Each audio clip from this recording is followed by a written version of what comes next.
Timeline, 5000 ans d'histoire, Richard Fremder. La piraterie est donc une industrie à ce moment-là en plein essor, en particulier entre les frontières chinoises et vietnamiennes.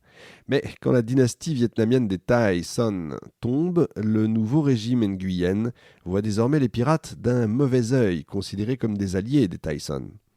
Les pirates, auparavant tolérés, se retrouvent soudain chassés des côtes et emprisonnés.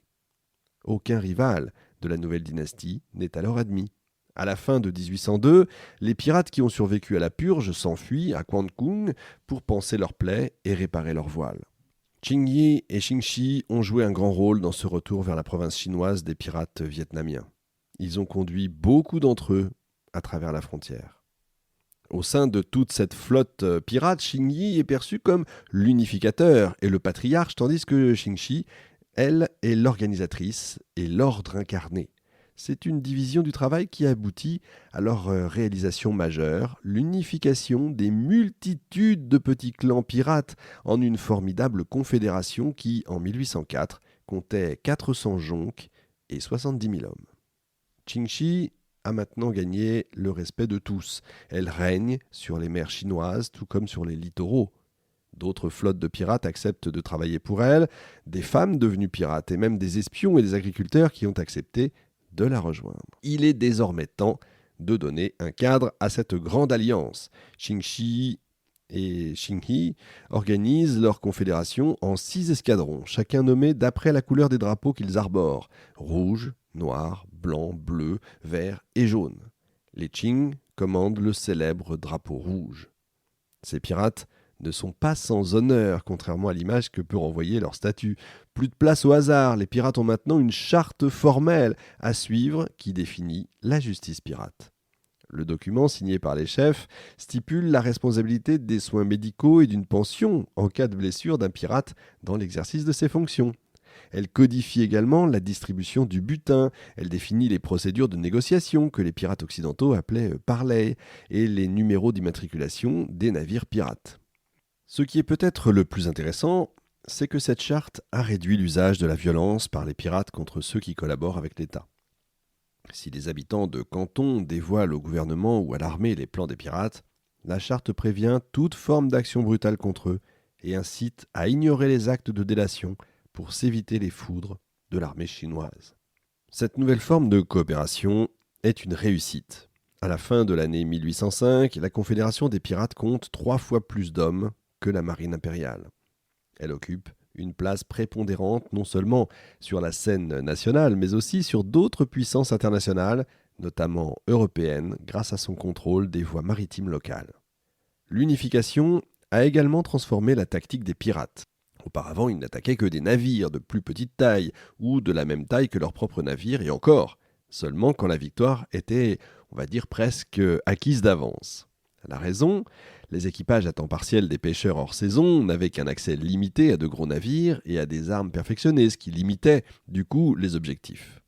Les économies créées par la Confédération ont donc permis aux pirates de commander des navires de plus en plus grands avec des tactiques de plus en plus audacieuses. Cette charte protège les pirates, mais elle ne leur empêchait pas d'être des criminels sanglants pour autant. Lorsque les pirates s'emparent des navires de guerre, ils exécutent même les hommes qui se sont rendus. Certains sont découpés et jetés par-dessus bord, parfois ils clouent les pieds de leurs victimes sur le pont de leur navire. Sans surprise, la réputation vicieuse des pirates les a précédés sur la côte sud de la Chine. L'armement de la Confédération est certes rudimentaire, mais il suffit à terrifier ses opposants et la population locale. Une des armes préférées, c'est le jingal, une sorte de mousquet de 8 pieds de long qui demande la force de 2 hommes pour tirer le canon, tout en étant posé sur l'épaule d'un 3e homme. Ils chargent généralement leur jingal de ferraille ou de boules métalliques pesant un peu plus de 500 grammes. Ils ont aussi une forte prédilection pour le feu. Une de leurs tactiques est de remplir de paille sèche les vieilles embarcations, de les enflammer avant de les diriger vers leurs ennemis qu'ils souhaitent disperser. Pirates, certes, mais juste, enfin presque. Tant qu'ils reçoivent leur rançon, ils libèrent toujours leurs victimes presque entières. C'est vrai que les étapes intermédiaires impliquaient souvent l'enlèvement d'un ou deux doigts. Donc quand je dis presque entière, c'est un euphémisme. Pour se donner du courage et cultiver un rituel pirate bien à eux, eh bien les pirates de Qingxi boivent avant de partir en expédition une combinaison explosive de vin et de poudre. Pour monter à bord des navires, ils utilisent non seulement des hameçons, de grappins, mais aussi des déguisements pour tromper aussi leurs prochaines victimes. L'Alliance pirate s'approprie une puissance de feu plus conventionnelle qu'elle obtient involontairement du gouvernement national, puisque dans le cadre de sa riposte contre la piraterie, l'État chinois a armé les habitants du littoral de canons pour permettre aux élites de protéger leurs villages côtiers. Eh bien, en fait, c'est une aubaine pour les pirates. La solution est toute faite. Il leur suffisait de se déguiser encore une fois et de se faire passer pour des habitants chargés de la protection. En plus des armes déjà distribuées, ils ont l'audace de demander des canons supplémentaires que l'État leur fournit gratuitement en plus. Que demander de plus ? Toujours dans l'art de la dissimulation, un navire militaire réquisitionné leur permet d'avoir un stock d'uniformes volés, pratique pour prétendre être des soldats en mission officielle et s'équiper du coup de mousquets d'un arsenal naval. Une piraterie à l'imagination, on va dire, plus que débordante. En 1807, Qingyi meurt. Selon un récit pirate, des vents violents l'auraient entraîné par-dessus bord dans des eaux agitées. Une autre version décrit quant à elle comment il aurait été frappé directement par un boulet de canon au cours d'une bataille. C'est moins glorieux tout ça. Quoi qu'il en soit, la position de Qingxi en tant que successeur de son mari n'a jamais été garantie en fait.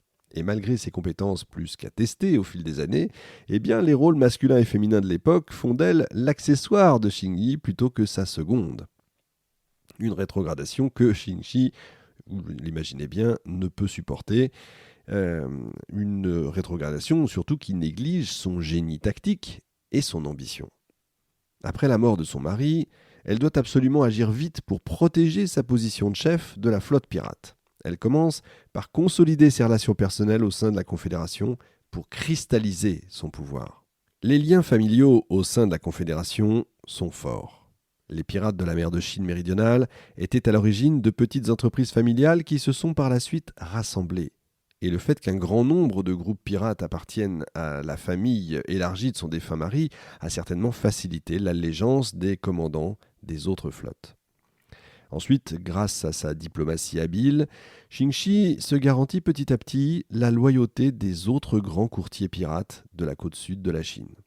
Une fois placé à la tête de la Confédération après quelques arrangements, Xi occupe maintenant le poste de Qingyi, carrément, à la tête de l'escadron du Drapeau Rouge.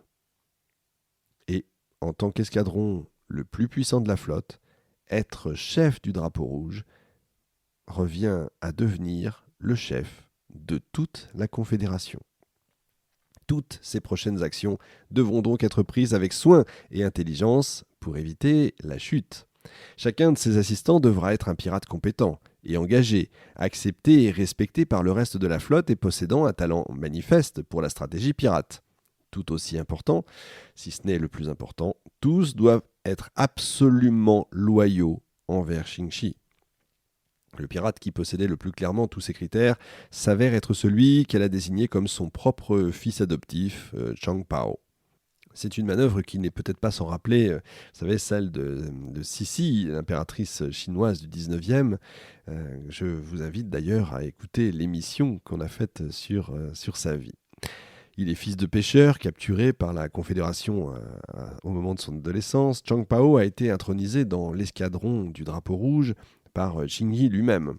Suite à ça, Yi a confié à Pao son propre bateau, son équipage, et l'avait élevé comme un fils. Sans grande surprise, le jeune homme devient un pirate très respecté par l'ensemble de la flotte pirate. Qingxi, devenu quasiment capitaine de navire, parvient à maintenir les pleins pouvoirs par le biais des alliances, mais surtout celles qu'elle entretient avec son fils adoptif, Chang Pao, puisqu'elle décide donc tout simplement de se marier avec lui. Timeline, 5000 ans d'histoire, Richard Fremder.